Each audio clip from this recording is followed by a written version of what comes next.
સંસદના બંને ગૃહોમાં અનેક મહત્વપૂર્ણ બિલો આજે થશે રજૂ. રાજ્યસભામાં પણ ગ્રામીણ વિકાસ મંત્રાલયના કામકાજ પર થશે વધુ ચર્ચા. લોકસભામાં વિવિધ મંત્રાલયોના અંતર્ગત અનુદાનોની માંગો પર થશે ચર્ચા અને મતદાન.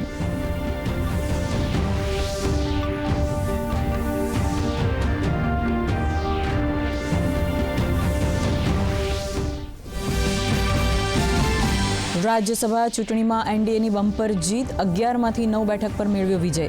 મોડી રાત સુધી ચાલેલી મતગણતરી બાદ હરિયાણાથી ચૂંટાયા રાજ્યસભાના સાંસદ.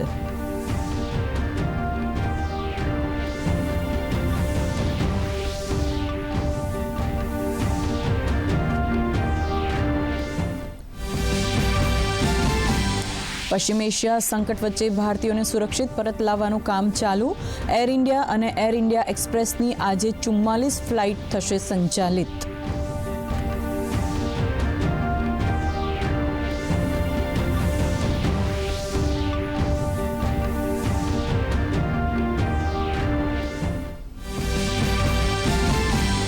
ગુજરાતની 31 જિલ્લા પંચાયત અને 229 તાલુકા પંચાયતમાં આજથી વહીવટદાર શાસન.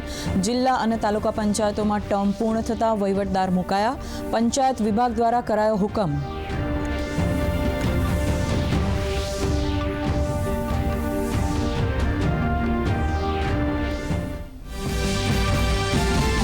ગોધરા વડોદરા હાઈવે પર ગમખ્વાર અકસ્માત. ખરસલિયા ચોકડી નજીક કન્ટેનર, આઈસર ટ્રેલર અને વાન વચ્ચે અકસ્માતમાં 2 લોકોના મોત, 9થી વધુ લોકો ઘાયલ. પોલીસે ગુનો નોંધી હાથ ધરી તપાસ.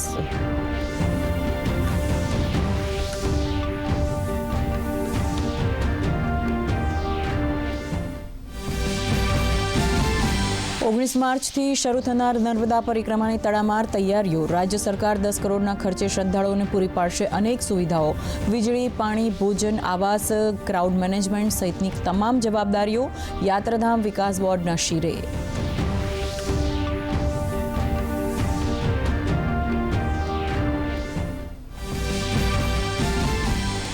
માર્ચથી જ પ્રી મોન્સૂન એક્ટિવિટી શરૂ થતાં રાજ્યમાં માવઠાની આગાહી.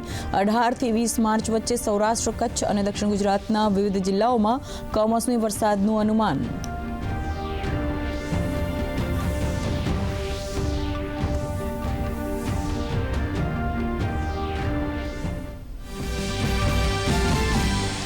અફઘાનિસ્તાનની રાજધાની કાબુલમાં પાકિસ્તાનનો મોટો હુમલો. ગઈકાલે રાત્રે એક હોસ્પિટલ પર થયેલા હુમલામાં 400 લોકોના મોત. હોસ્પિટલનો એક મોટો હિસ્સો નષ્ટ.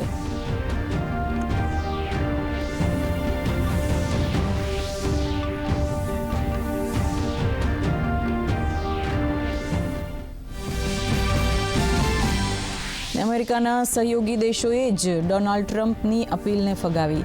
સ્ટ્રેટ ઓફ હોર્મુઝથી માલવાહક જહાજોને સુરક્ષિત કાઢવા માટે યુદ્ધપોત મોકલવાનો કર્યો ઇનકાર.